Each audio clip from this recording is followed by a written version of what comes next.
What's up, Winhawks? My name's GC, and this is Hawk Now.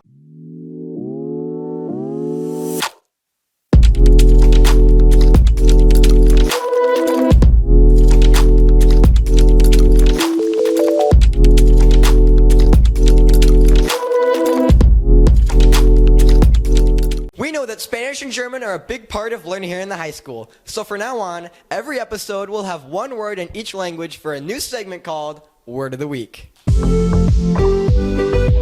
Chido. Cool. Por ejemplo, me gusta la clase. Qué chido. The German word of the week is geil. Geil means super, cool, great, wicked. And to use it in a sentence, I could say, GC is super geil. Along with learning new words and new languages, we're going to have another real-world segment with Mr. Vagley and Connor called Vague Topics. I'm here with Mr. Vagley to talk about some real-world topics. Today, we're talking about Israel and Gaza and what's going on over in the Middle East. Good morning, Connor. Here's a short summary. On October 7th, a group called Hamas, which is in control of the Gaza Strip, which is a territory inside of Israel, led an attack that killed 1,400 Israelis. In the month since that happened, Israel is tracking down all the members from this group, and they've led a series of airstrikes and now ground attacks that have led to the death of over 10,000 people inside the Gaza Strip, sometimes called Gazans, sometimes called Palestinians. Mm-hmm. So what is the history behind Gaza and Israel? It's hard to summarize 2,000 years or more of conflict. The short version is Israel is a very complex country in a very complex corner of the world. Inside of Israel, there are two territories. One is the Gaza Strip, one is the West Bank, that, according to international treaties, will one day, those two territories will become the country of Palestine. But those issues, those final negotiations have been stuck for a while. And the Palestinians are a group of people who've been stuck in refugee camps for 50, 60, 70 years now. How is this going to affect us here in America, and what can we kind of do to help out? That's a great question. First of all, we need to be aware of things happening outside of our immediate town, our immediate bubble. Right now, here's a few things. The U.S. has moved two large aircraft carrier groups. Literally, there are soldiers and U.S. sailors just off the coast of Israel in the Mediterranean Sea. The U.S. has actually started striking groups that are hostile to Israel. Israel is a very close ally of the U.S. How else it might impact us is that, rightly or wrongly, some people around the world view us as being unfair in this conflict. It's a very complex issue.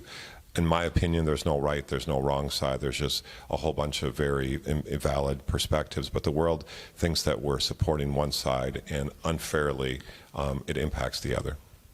This is a very interesting topic that hopefully people can learn more about, because it's very good to know stuff about what's going on in the world.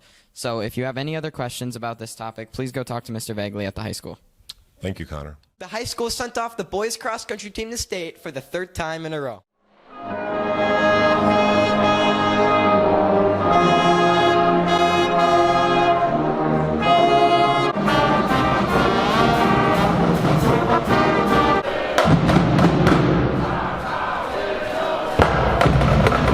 The 2023 Winona Education Association Teacher of the Year, Mr. Scott Halverson!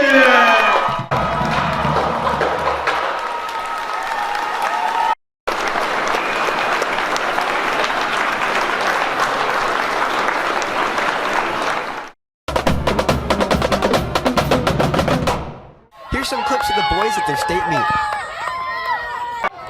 Come on, Quinn! Go, go, go! Go, get it!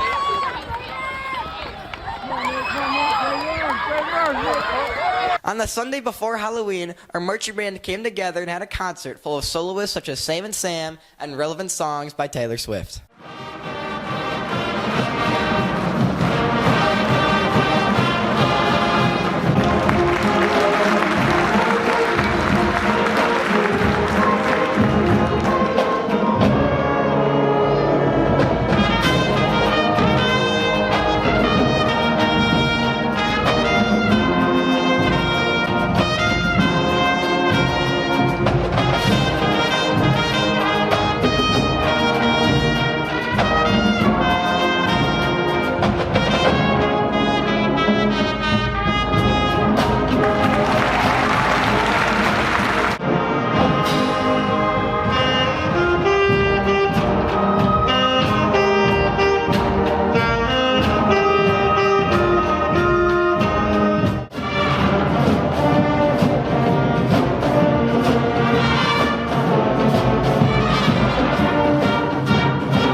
sure you noticed the man on stage is our newer band director, the one, the only, Mr. Diggins.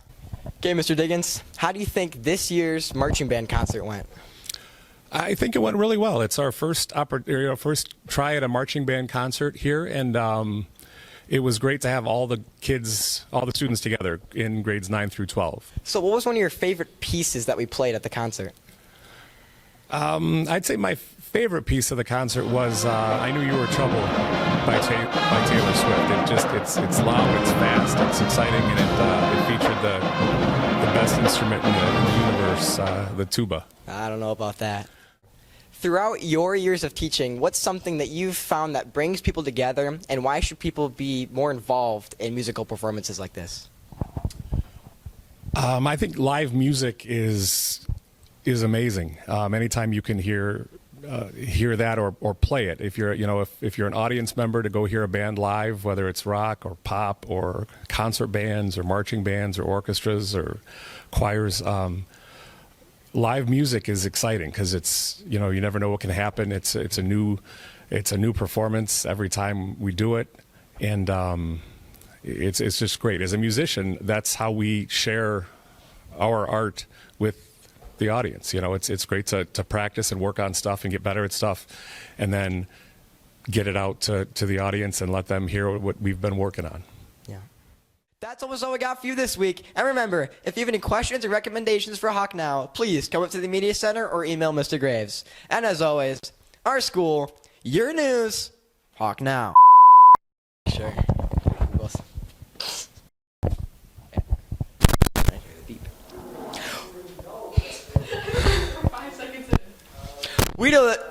We know that Spanish and German are a big part of learning here in the just sneeze. Words segment. All right. So